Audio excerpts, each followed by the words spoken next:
स्वागत है आपका स्कॉलरशिप ले लो में। पिछले वीडियो में अपन ने बात की थी स्वामी दयानंद एजुकेशन फाउंडेशन की तरफ से JEE and NEET qualified professional undergraduate courses के स्टूडेंट को जो है स्कॉलरशिप दी जाती थी। आज हम इस वीडियो में बात करेंगे कि स्वामी दयानंद एजुकेशन फाउंडेशन की तरफ से स्कॉलरशिप फॉर्म को किस तरह से फिल करना। उसके लिए सबसे पहले आपको किसी भी वेब ब्राउज़र पे आ जाना है। उसके बाद में यहाँ पे टाइप करना है Swami Dayanand education foundation scholarship. जैसे ही आप इस पर क्लिक करोगे तो आप जो है पहली वेबसाइट पे आ जाओगे, इंडिया स्कॉलरशिप 2025-26। ये स्कॉलरशिप जो है यूएसए के लिए भी होती है, लेकिन अपन इंडिया में जेई और नीट क्वालिफाइड की बात कर रहे हैं तो यहाँ पर इंडिया स्कॉलरशिप 2025-26 पे क्लिक कर देंगे। उसके बाद में यहाँ पर कंप्लीट डिटेल दी गई है स्कॉलरशिप से रिलेटेड। यहाँ पर सबसे पहले बताया गया है कि प्रोफेशनल डिग्री कोर्स जैसे कि इंजीनियरिंग, मेडिसिन और आर्किटेक्चर वाले रिलेटेड फील्ड को दी जाएगी। बीटेक, एमबीबीएस और बीआर कोर्सेज को दी जाएगी। पर ईयर 50,000 रुपीज़ दिए जाएंगे और हर साल जो है इनका रिन्यूअल होगा। रिन्यूअल के लिए क्राइटेरिया ये है कि मिनिमम 8 CGPA आपको मेंटेन करने हैं इंजीनियरिंग कोर्स में हर साल, और 65% फॉर द मेडिकल कोर्सेज। अगर आप एमबीबीएस वगैरह कर रहे हो तो उसके लिए आपको जो है 65% स्कोर आपको हर साल मेंटेन करना पड़ेगा। जेंडर इक्वलिटी को ध्यान में रखते हुए 30% जो टोटल स्कॉलरशिप है वो मेंटेन की गई है गर्ल्स स्टूडेंट्स के लिए। गर्ल्स स्टूडेंट के लिए 30% स्कॉलरशिप रिजर्व की गई है। उसके बाद एलिजिबिलिटी क्राइटेरिया की बात हमने पिछले वीडियो के अंदर कर दी थी। यहाँ पे सबसे इम्पोर्टेंट बात है डेडलाइन इसकी 30th सितंबर है, तो इसलिए जल्दी से जल्दी इसको अप्लाई करें। और दूसरी चीज़ ये ध्यान रखें कि जो स्कॉलरशिप का अकाउंट है वो पर्सनल अकाउंट में नहीं आएगा, इंस्टीट्यूट के अकाउंट के अंदर ये आपकी स्कॉलरशिप क्रेडिट की जाएगी। किस बेसिस पे कि आपकी ट्यूशन फीस कितनी है, उस बेसिस पे आपको जो है इंस्टीट्यूट के अकाउंट में इसको ट्रांसफ़र किया जाएगा। उसके लिए इसके लिए कौन कौन से डॉक्यूमेंट्स जो है वो रिक्वायरमेंट है वो अपन ने पहले बात कर ली थी। एग्रीकल्चर लैंड डॉक्यूमेंट्स क्या होता है उसकी भी अपन ने बात कर ली थी। उसके बाद इंस्ट्रक्शन ध्यान रखना है कि केवल एक बार फॉर्म को भरना है। उसके बाद में सारी डिटेल आपको प्रोवाइड करनी है। किस तरह से करना है वो मैंने पहले ही पिछले वीडियो में बता दिया था। इस वीडियो में अपन बात करेंगे कि आपको जो है फॉर्म किस तरह से भरना है। तो सबसे पहले आप अप्लाई नाउ पे क्लिक करेंगे। अप्लाई नाउ पे क्लिक करने के बाद में जो है आप इस तरह के एक पेज पे आ जाएंगे। इस तरह पे पेज पे आने के बाद में आपको यहाँ पे लिखा हुआ मिलेगा SDEF scholarship application form 2025-26 log in to apply. तो यहाँ पर साइन इन विद गूगल लिखा हुआ आएगा, इस पर क्लिक करेंगे। उसके बाद आप अपनी ईमेल आईडी चूज़ करेंगे। ईमेल आईडी चूज़ करने के बाद में आप यहाँ पे कंटिन्यू के ऑप्शन पे क्लिक करेंगे। कंटिन्यू करने के बाद में आपको इस तरह का एक स्कॉलरशिप फिलिंग पेज ओपन होगा जिसमें कुछ आपको इंस्ट्रक्शन दे रहेंगे। इन इंस्ट्रक्शन को आपने पढ़ लिया था पहले ही। वो आप इस पे नेक्स्ट पे क्लिक करेंगे। उसके बाद में आपको एडमिशन ईयर लिखना है। पिछले वीडियो में अपन ने बताया था कि 12 जिस साल की हो आपने उसी साल आप नीट और जेई क्वालिफाई होने चाहिए, और इस साल के 2025-26 के लिए खुली है तो 2025 यहाँ पे टाइप करना है। अगर आप 26 भी लिखोगे तो यहाँ 26 नहीं हो सकता, 24 भी लिखोगे तो 24 नहीं हो सकता। यहाँ पे 25 के लिए ही एलिजिबल होंगे जब आपने 2025-26 सेशन के लिए एडमिशन लिया है। क्या आपने ड्रॉप ईयर लिया है? अगर आपने ड्रॉप ईयर लिया है तो आप इसके लिए एलिजिबल नहीं होंगे, और अगर आपने जो है ड्रॉप ईयर नहीं लिया है तो आप इसके लिए एलिजिबल होंगे। आपका अपना जेंडर चूज करना है। उसके बाद में क्या होगा, केवल फर्स्ट ईयर स्टूडेंट के लिए ही एप्लीकेबल है। और ये सारी चीज़ें अपन ने पहले ही देख ली थी, तो इसको सेव करना है, नेक्स्ट पे क्लिक करना है। उसके बाद में आपसे कुछ पर्सनल डिटेल्स मांगेगा। यहाँ पर पर्सनल डिटेल्स आपको अपनी फिल करनी है। जैसे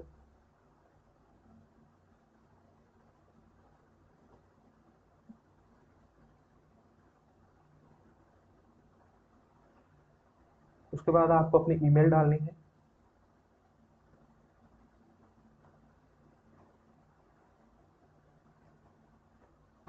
उसके बाद में आपको अपनी फैमिली की इनकम डालनी है। फैमिली की इनकम 12 लाख से ज़्यादा नहीं होनी चाहिए। यहाँ पर फैमिली की इनकम में डाल देता हूँ 40,000 रुपये। उसके बाद आपको अपनी डेट ऑफ बर्थ फिल करनी है।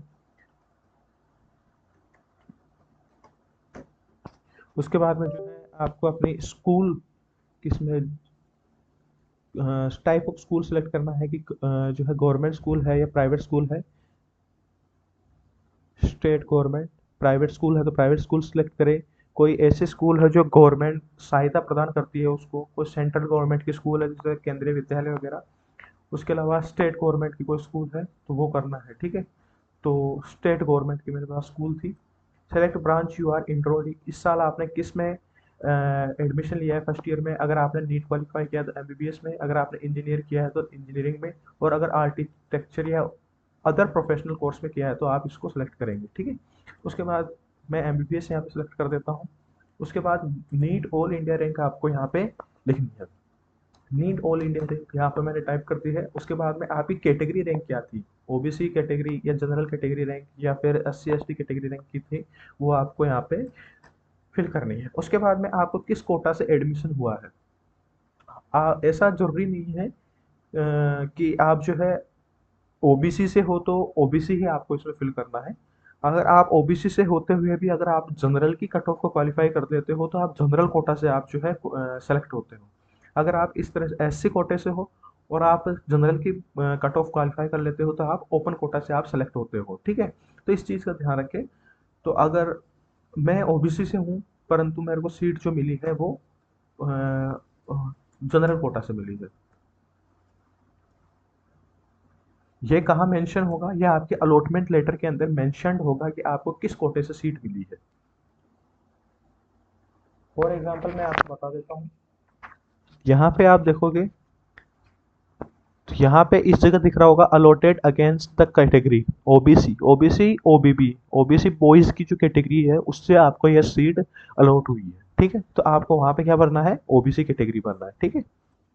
उसके बाद आपको जो है अपना जेई या नीट का जो स्कोर कार्ड है जिसमें ऑल इंडिया रैंक मेंशन्ड हो वो आपको क्या करनी है, सेलेक्ट करना है।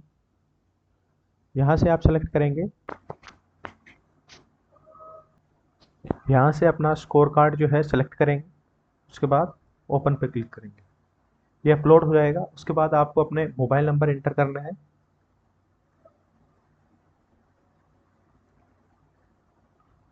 उसके बाद में आपको अपना करंट एड्रेस टाइप करना है। करंट एड्रेस यानी आप परमानेंट एड्रेस डाल सकते हो इसमें। सारी डिटेल फिल करने के बाद में आपको ये सिलेक्ट करना है कि ये आपने जो एड्रेस डाला है वो आपका परमानेंट एड्रेस है या नहीं। यस पे क्लिक करेंगे। उसके बाद आपकी अपनी लेटेस्ट फ़ोटो आपको अपलोड करनी है। यहाँ से फ़ोटो सेलेक्ट करके अपलोड कर दोगे। उसके बाद में आपको अपने कॉलेज का नाम डालना है।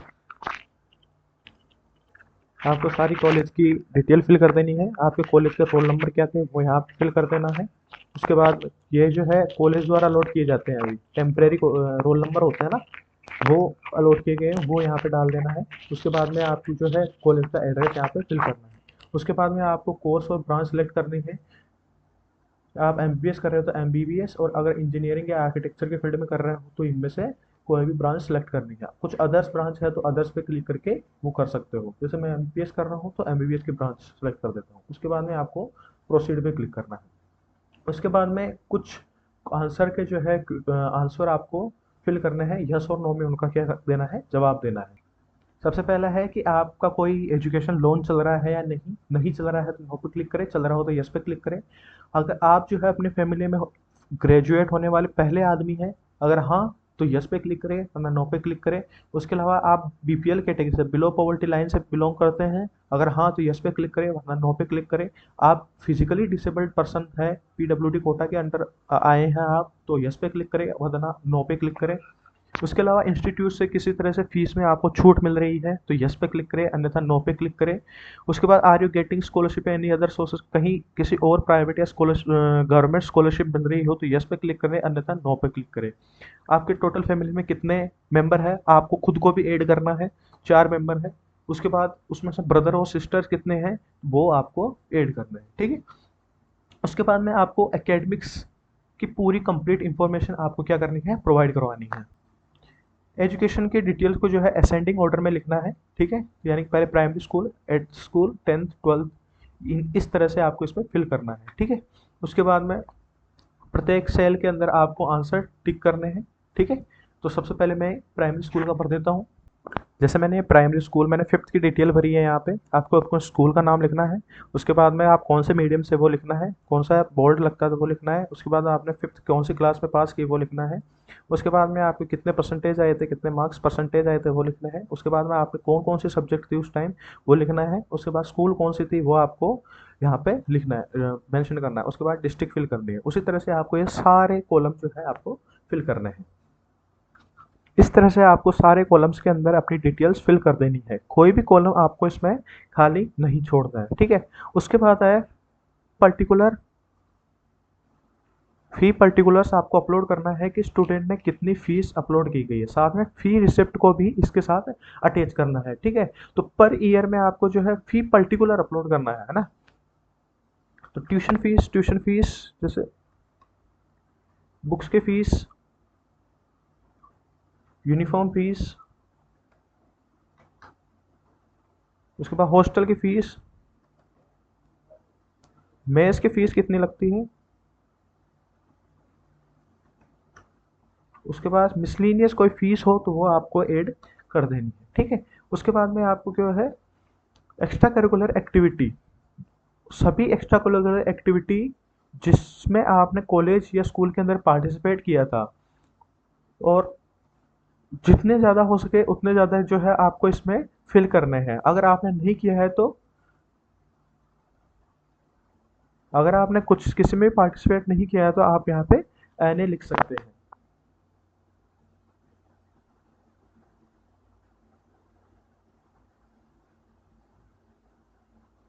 ठीक है। एन लिखने के बाद अगर आपको स्कूल में या किसी कॉलेज के अंदर जो है अवार्ड वगैरह मिला हुआ है तो आप अवार्ड वगैरह को जो है यहाँ पे मेंशन करें। यानी कि आपको टेंथ में किसी का अवार्ड मिला था, इलेवेंथ के अंदर कोई क्विज वगैरह हुआ था उसका अवार्ड मिला था, या आपने जो है किसी खेल के अंदर कुछ उत्कृष्ट प्रदर्शन किया था उसमें कुछ अवार्ड मिला है, तो वो सारी चीज़ें यहाँ पर मेंशन करनी है। अगर ये आपके लिए एप्लीकेबल नहीं होती है तो यहाँ पर सिंपली आप एन लिखेंगे, ठीक है। उसके बाद में आपको नेक्स्ट पर क्लिक कर देना है। उसके बाद आपको फैमिली इनकम, एजुकेशन और ऑक्यूपेशन की डिटेल यहाँ पे फिल करनी है। फिल फादर्स डिटेल, उसके बाद में क्या है, fill mother's detail, yes. Father's name, government ID यानी आधार कार्ड के हिसाब से आपको यहाँ पे टाइप करना है। उसके बाद आपको अपने फादर की एज लिखनी है। उसके बाद आपके अपने फादर के मोबाइल नंबर यहाँ पे लिखने हैं, ठीक है। उसके बाद में आपका फादर्स के हाईएस्ट एजुकेशन क्या रहा है वो आपको लिखना है। उसके बाद में फादर्स ने कौन सी स्कूल अटेंड की है वो आपको यहाँ पे लिखना है।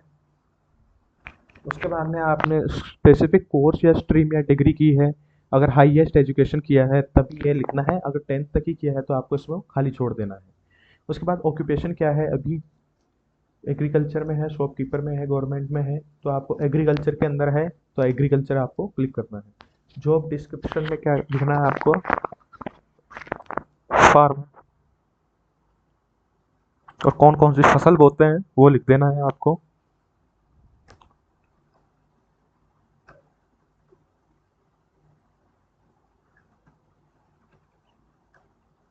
ज्वार bajra and fully dependent on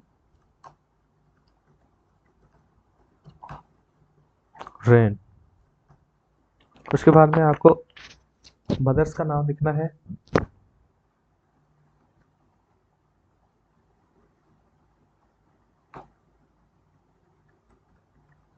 उसके बाद में मदर्स की एज लिखनी है। मदर के फ़ोन नंबर लिखने हैं, अगर नहीं है तो इसको खाली छोड़ दे, अगर है तो इसको मोबाइल नंबर लिखने हैं।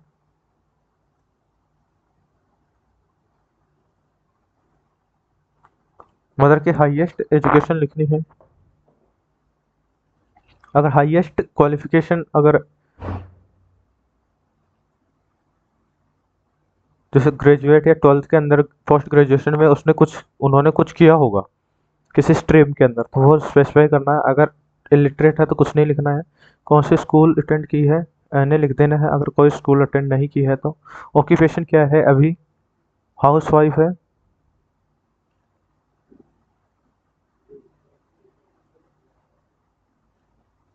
हाउस वाइफ पे क्लिक कर देना है। पेरेंट्स का ऑक्यूपेशन अगर फार्मिंग है तो यस पे क्लिक करें। उसके बाद में आपको फार्मिंग की डिटेल, ये फार्मिंग की डिटेल आपको कहाँ मिलेगी, खसरा से, जमाबंदी से, या कोई भी एग्रीकल्चर फार्मर सर्टिफिकेट आप बनवा के लेके आए हो उसमें से आपको डिटेल्स मिलेगी। फॉर एग्जांपल वहाँ से देख के आपको जो है इसमें फिल करना है। कितना टोटल लैंड एरिया कितना है हेक्टेयर के अंदर, 1.6 हेक्टेयर। बीघा को हेक्टेयर में कैसे करते हैं वो आपको जानते होंगे, बीघा भी लिख सकते हो। उसके बाद फार्मिंग क्रॉप्स क्या है, बाजरा एंड गेहूं लिख देता हूँ। सेल क्रॉप इन मार्केट, बाजरा, कपास भी जाता है।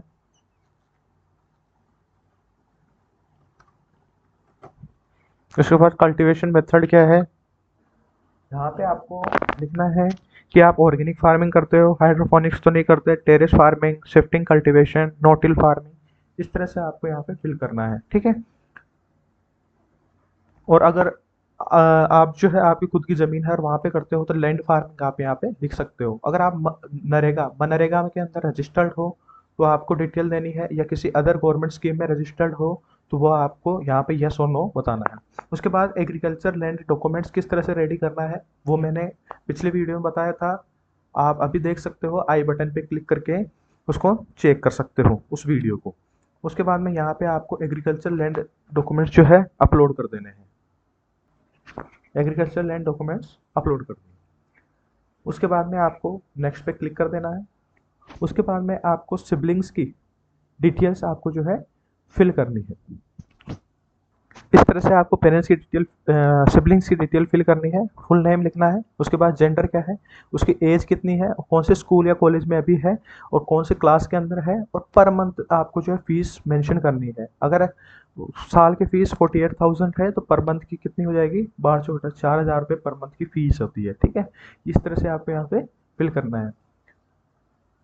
उसके बाद में आपको जो है इन जो क्वेश्चंस पूछे गए हैं इनकी सारी डिटेल्स को आपको जो है कंप्लीट और एक्यूरेट इंफॉर्मेशन प्रोवाइड करवानी है। Do you have any on house, हाँ, यस।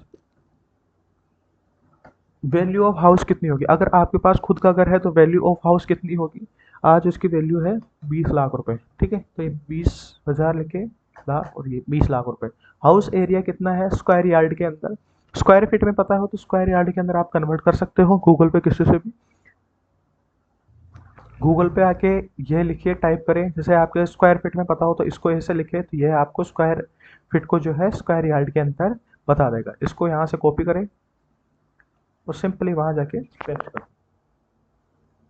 एनी एग्रीकल्चर या कमर्शियल या रेजिडेंशियल लैंड है, हाँ, अगर आपके पास एग्रीकल्चर लैंड है तो उसका मेंशन करें कितनी है स्क्वायर फीट के अंदर। स्क्वायर फीट के अंदर हमारे पास है कितनी, 2800 स्क्वायर फीट या फिर 15,000 स्क्वायर फीट है, ठीक है।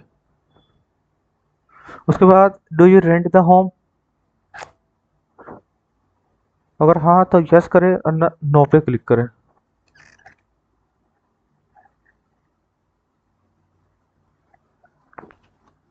उसके बाद में आपने how did you here about SDEF scholarship, Swami Dayanand education foundation scholarship के बारे में आपको कहाँ से पता लगा। अगर स्कूल से पता लगा है या कॉलेज से पता लगा है, टीचर से पता लगा है तो वो यहाँ पे मेंशन करें, या सोशल मीडिया से पता लगा है तो सोशल मीडिया यहाँ पर टाइप करें। Do you want to return this money without interest after joining any job, आप कुछ दिनों बाद जॉब लग जाएंगे तो जॉब लगने के बाद में जो है इस मनी को आप वापस रिटर्न करना चाहेंगे, अगर आप जॉब लग जाएंगे तो, अगर हाँ तो हाँ करें, अन्यथा नो करें। जैसे मैं जॉब लग जाऊंगा तो इस मनी को वापस रिटर्न कर दूंगा। हाउस टाइप कैसा है, सेमी पक्का, अगर आप पक्के पे रहते हैं तो पक्का, यहाँ पे आप नो भी कर सकते हो। उसका total monthly gross income, monthly income के बारे में बताना है, जैसे हमारी मंथली इनकम जो है वो 10,000 रुपये gross income. Accommodation status on, rent payment, अगर आपका रेंट पे देते हो तो मतलब आप रेंट से रहते हो तो वहाँ पर रेंट कितना देते हो वो लिखना है। How are the admission charges paid, आपने एडमिशन के कितने चार्जेस दिए थे वो आपको लिखना है। तो आपको 5,000 रुपये एडमिशन चार्जेस दिए थे। आप करंटली वर्किंग कर रहे हैं या नहीं कर रहे हैं, तो आपको ये सो नो में जवाब देना है, ठीक है। उसके बाद ये भरने के बाद में जो है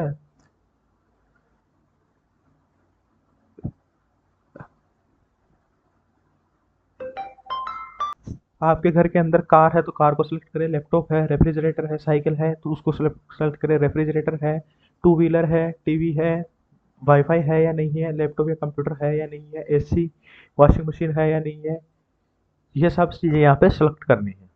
उसके बाद फैमिली के पास कोई एनी ट्रांसपोर्ट का माध्यम है या नहीं है, तो हाँ बाइक है तो बाइक को यहाँ पे क्या करना है, सेलेक्ट करना है। जो आपको जो है बाइक है, बाइक का मॉडल और रजिस्ट्रेशन नंबर और ओनरशिप पीरियड आपको यहाँ पे मेंशन करना है, ठीक है। जैसे मैं बाइक का यहाँ पे मेंशन कर देता हूँ।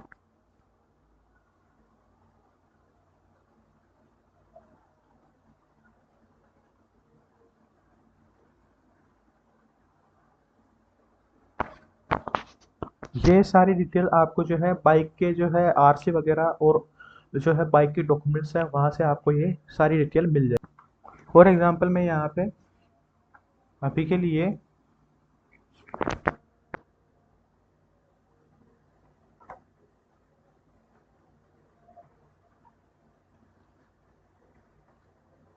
ओनरशिप पीरियड जो है, ठीक है, ये मैं सेलेक्ट कर देता हूँ। उसके बाद में रेफरेंस, रेफरेंस जो है आपको जो है नेबर या कोई फ्रेंड आप इसका रेफरेंस दे सकते हो, या फिर कॉलेज के अंदर भी किसी को रेफरेंस बना सकते हो जो आप ये उनसे पूछने पर ये बता सके कि हाँ ये स्कॉलरशिप के लिए जो है वास्तव में डिजर्विंग कैंडिडेट है। तो मैं यहाँ पे अपने टीचर का नाम लिख देता हूँ।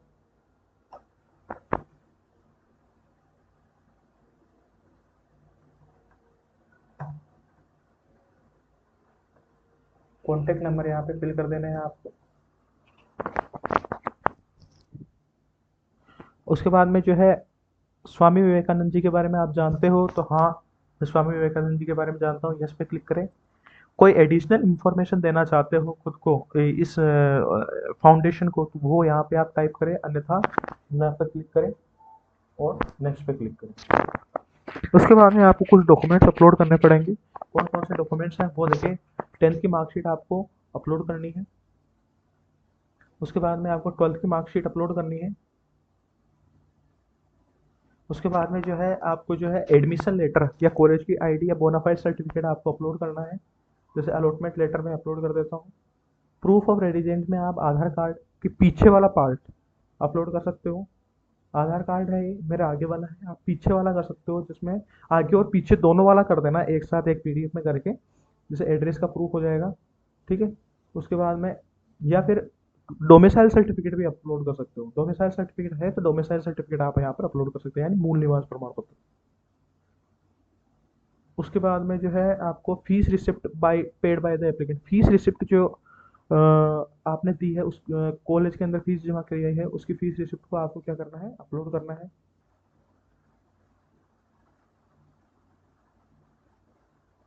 उसके बाद में जो है आपको इलेक्ट्रिसिटी बिल जो है आपको, या गैस का बिल या वाटर बिल जो है आपको यहाँ पे अपलोड करना है। उसके बाद में आपको फैमिली इनकम प्रूफ अपलोड करना है। उसके बाद में अपलोड एजुकेशन लोन की कॉपी।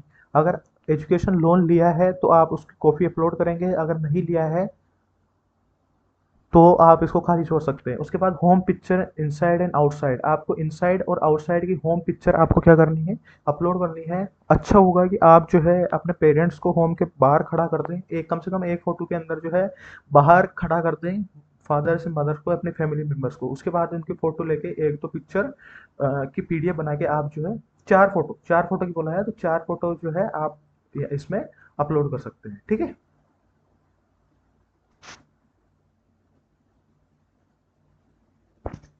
ठीक है, उसके बाद में सबमिट करनी है आपको एप्लीकेशन को, ठीक है। तो उसके बाद क्या करना है, डिक्लेरेशन देना है कि मैं जो भी डिटेल्स यहाँ पे दे रहा हूँ वो सारी डिटेल्स जो है true of my best knowledge है। और उसके बाद में जो है स्कॉलरशिप अमाउंट जो है वो किसका, इंस्टीट्यूट के अकाउंट के अंदर क्या करती जाएगी, जो है डिपॉजिट कर दी जाएगी। ठीक है,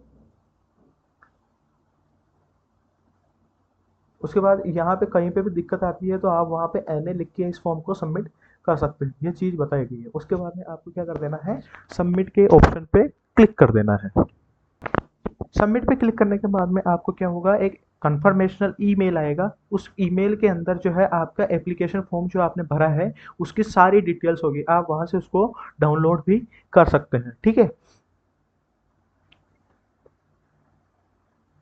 उसके बाद इस तरह से आपका ये जो पूरा फॉर्म जो है फिल हो जाएगा। उसके बाद इसकी स्कॉलरशिप प्रोसेस कैसे होगी, आपको जो pre qualify for the scholarship, यानी कि आप जो है नीट और जेई क्वालिफाई कर लिया, ट्वेल्थ के परसेंटेज अच्छे हैं, टेंथ के परसेंटेज अच्छे हैं, तो आप प्री क्वालिफाई हैं। उसके बाद में आपको इसकी एप्लीकेशन भरनी है जो अभी अपन ने भर दी। उसके बाद क्या होगा, प्रिलिमिनरी स्क्रीनिंग होगी, जिसमें क्या होगा, प्रिलिमिनरी स्क्रीनिंग होगी जिसमें फाइनल इंटरव्यू होगा फाउंडर के साथ, और मीटिंग या वेरिफिकेशन होगा होम का या पेरेंट्स का, या वहाँ जाके वेरिफिकेशन कर सकते हैं, या फिर आपने जो रेफरेंस दिया है उसके थ्रू जो है वेरिफिकेशन कर सकते हैं, या वो खुद आके भी वेरिफिकेशन कर सकते हैं। उसके बाद में क्या होगा, सेलेक्टेड कैंडिडेट का क्या होगा, अनाउंसमेंट होगा और स्कॉलरशिप दी जाएगी। ठीक है, उसके बाद में क्या होगा, जो सेलेक्टेड कैंडिडेट होंगे ना उन्हीं को जो है क्या किया जाएगा, शॉर्टलिस्ट कैंडिडेट को ही नोटिफाई किया जाएगा। बाकी कैंडिडेट जो रिजेक्ट हो गए हैं उनको ना तो यस का मेल आएगा ना नो का मेल आएगा। फिर भी अगर आपको कोई दिक्कत आती है तो इस वेबसाइट पे आप ईमेल कर सकते हैं, या इन नंबरों पे आप क्या कर सकते हैं, व्हाट्सअप कर सकते हैं। इस चीज़ का विशेषता ध्यान रखें। तो इस तरह से आपको स्वामी विवेकानंद एजुकेशन फाउंडेशन की तरफ से जो स्कॉलरशिप प्रोवाइड की जा रही है उसका फॉर्म भरना है।